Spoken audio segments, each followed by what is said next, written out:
how the preseason's going as you're getting ready for the start of the year and gearing up for the alumni men's match on Saturday. Yeah, it's always a tough time to get all of our sessions in with the weather, with injuries, with the amount of players coming in. We're at 41 right now. We had a few more drop out a little bit before season started. But with a returning class of a little under 30, we had around 12 freshmen. So to get it all in the preseason, it's difficult. We changed it up a bit this year. We added a scrimmage a day after we got in. So we had 1 day of training and then a scrimmage. We were supposed to scrimmage St. Francis. They dropped out and we picked up IPFW, Division I program. So that was a phenomenal experience for us to go there. They competed very well against IPFW, defended really well. We spent the whole day before working on defensive ideas and how to implement that against but a much better team. And so it went really well. Got at least 28 guys to play that game. And then a couple training sessions later, we're doing really well. And then the weather comes, so it's always trying to be a little bit flexible with that. So we're indoors today, and then tomorrow we're actually leaving to go to Wabash. So I hope we're prepared for the alumni game. I'm actually excited for this alumni year. We have a lot of younger alumni coming back, so we should be able to compete at a much higher level, speaking from the alumni terms. But we've got a lot of good showing from our young guys, a lot of good showing from the returner guys. So just looking forward to the alumni game now. I know last year, I'm assuming this year, you're going to have a varsity reserve split. Will that be a tough decision going in as to who's going to be on what team, or do you kind of have a sense already of who's going to be on the varsity and who's going to be on the reserve team? It's more difficult this year because fewer numbers. So the gap between our 15th and 35th guy is a lot closer than it has been in a long time. It's something that I think about every day, whether the reserve team makes an impact, and at the end of the day, I still think it does. It makes everyone compete at a much higher level. It adds the accountability to the fact of if you're playing well and you're a younger guy, you deserve a shot to move up, and it's something to work towards. So we're trying to keep that split. At this time, we're starting to get an idea of maybe the top 10, top 11, and then everyone else is kind of in the mix after that. As you look ahead to this season with this team, I'm sure you guys have set some pretty lofty goals after the year you had last year. What are some of the bigger things the guys are wanting to accomplish as you talked to them at the end of last year? During our spring meetings, just going forward, a lot of the guys are setting goals of winning conference. And at the end of the day, that'd be good and all, but we have to get to the conference tournament first. So taking care of that, finishing top 4 in conference to give ourselves a shot. Our guys also expect to keep a lot of clean sheets, so defense first, and we did a lot at home last year. We had 8 clean sheets, and I think our guys are pretty much set on trying to get double digits this year. And I believe last year we set a clean sheet record for the season. In addition, we want to put ourselves in contention to win the conference tournament by hosting.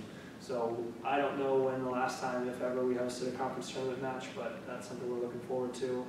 So our guys know the goals. Each day we try and remind them of one of those goals, and they continue to work as a team toward them. As you look at the team on the field, who are going to be some of your key people you're going to be relying on this year? Yeah, so our all-conference guys last year, Brandon Renninger, defender, Drake DeWitt, who's moving back into the midfield this year, and then Josh Gonzalez, our freshman player of the year. Those 3 stand out pretty quickly. Then you have Sammy Teddy Quarshi, you have Josh McCoy, Nate Johnson, Matthew Root. There are tons of guys all over the field. We are deeper in more positions than I have ever seen at a Manchester program. We could honestly put out 2 squads of 11 and be really competitive. And to me, that's really exciting to know that our top guys don't have to bear the entire full workload. They can get breaks, they can get subs in and rotate pretty quickly. And we're going to try a lot of that in our non-conference schedule, so that when we do a conference, if we do for first team, first 11 to get out there a lot longer, they can do it.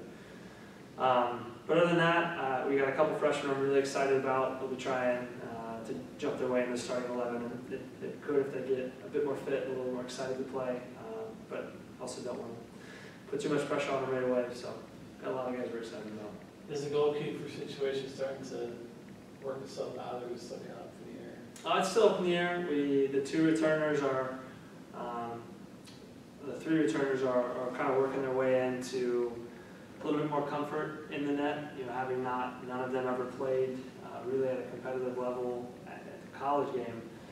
It's a different situation. And so our two freshmen are very raw but very good. We're excited about both of them. They each have a different quality that stands out from the other. And the same goes for the returners. They all have a strength and they all have a weakness. And right now we're just trying to figure out who can elevate themselves as a leader of that back line and be the most consistent. So we may end up splitting it, especially during the scrimmages, to 3 keepers, and then non-conference maybe 1 or 2. So right now we're still up in the air. Coach Foreman and I are working to decide what we think about it. One last question, the tangibility, we talked about this, what's going to be the one thing that is going to make or break this year for you guys?